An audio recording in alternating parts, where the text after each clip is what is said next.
మనం హీరోల cinema lineup గురించి తెలుసుకుంటాం కానీ సందీప్ రెడ్డి వంగ సినిమా లైనప్ చూస్తే ఖచ్చితంగా మెంటల్ ఎక్కుతుంది. టాలీవుడ్ హీరోలా లేకపోతే బాలీవుడ్ హీరోలా, ఏ హీరో తర్వాత ఏ హీరో సినిమా అవుతుంది అనేది క్లారిటీగా పాయింట్ అయితే మాట్లాడుకుందాం. ఫస్ట్ ఆఫ్ ఆల్ భయ్య ఇప్పుడు మాట్లాడుకుందాం సందీప్ రెడ్డి వంగ స్టైల్ గురించి.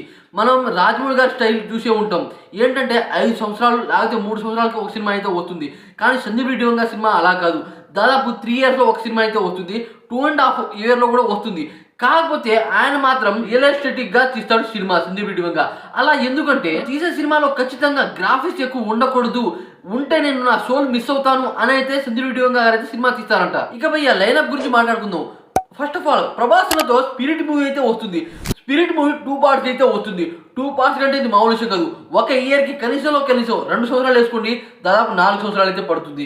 దాని తర్వాత సందీప్ రెడ్డి వంగ డ్రీమ్ ప్రాజెక్ట్ అయిన మైకేల్ జాక్సన్ బయోపిక్ అయితే తీస్తున్నారు. ఇది అల్లు అర్జున్ తో తీస్తున్నారు అని అయితే చెప్తున్నారు. ఒకవేళ తీస్తే తీయొచ్చు, నేనైతే ఎన్టీఆర్ తో తీస్తాడు అనుకుంటున్నా Michael Jackson biopic.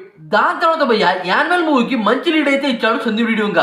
Animal park లో అసలు ఏం జరుగుతుంది, ఇద్దరు రణబీర్ కపూర్లు అయితే ఉన్నారు, వాళ్ళతో అసలు ఏం ప్లాన్ చేస్తున్నాడు సందీప్ రెడ్డి వంగ ఏదైతే పార్ట్ 2 లో అయితే చూపిపోతున్నారు. ఇలాంటి వైరస్ పెడుతున్నారు అని చాలా మంది అయితే ఎదురు చూస్తున్నారు. ఖచ్చితంగా భయ్య ఆ సినిమాకి వస్తే 2000 కోట్లు లెక్కేం కాదు నాకు తెలిసి. అసలు చెప్పాలంటే మహేష్ బాబుతో యానిమల్ మూవీ అయితే తీయాలి, కాకపోతే తీయలేదు. మహేష్ బాబు గారికి అయితే నచ్చలేదంట. అదే కాకుండా వీళ్ళని ఒక స్టోరీ కూడా రెడీ చేశారు సందీప్ రెడ్డి వంగ గారు. అయితే ఇది కూడా వినిపించారంట, అయితే చూద్దాంలే అని చెప్పారంట మహేష్ బాబు గారు. ఆ తర్వాత ఈ మూవీ ఖచ్చితంగా వస్తుంది.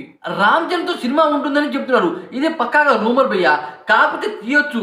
నాకు తెలిసి ఈ మూవీ రావాలంటే 2040 అవుతుంది ఖచ్చితంగా. సందీప్ రెడ్డి వంగ డైరెక్షన్ లో దాదాపు 6 సినిమాలు అయితే ఉన్నాయి.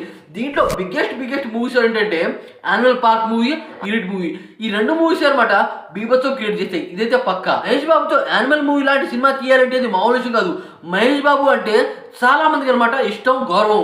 ఆయన ఈ రకమైన సినిమా తీస్తే ఎవరు ఊహించలేరు, ఎవరు మహేష్ బాబుని దేకరు. ముఖ్యంగా మైకేల్ జాక్సన్ బయోపిక్ అంటే ఇది మామూలు విషయం కాదు. కాకపోతే సందీప్ రెడ్డి వంగ దానికోసం మనుషులను అయితే వెతుకుతున్నారు. ఎన్టీఆర్ లేకపోతే అల్లు అర్జున, వీళ్ళిద్దరిలో ఎవరో ఒకళ్ళు ఉన్నా సరే విధ్వంసం క్రియేట్ అవుతుంది. ఎందుకంటే ఇది ఒక ప్యానల్ మూవీ, అదో కాకుండా బయోపిక్.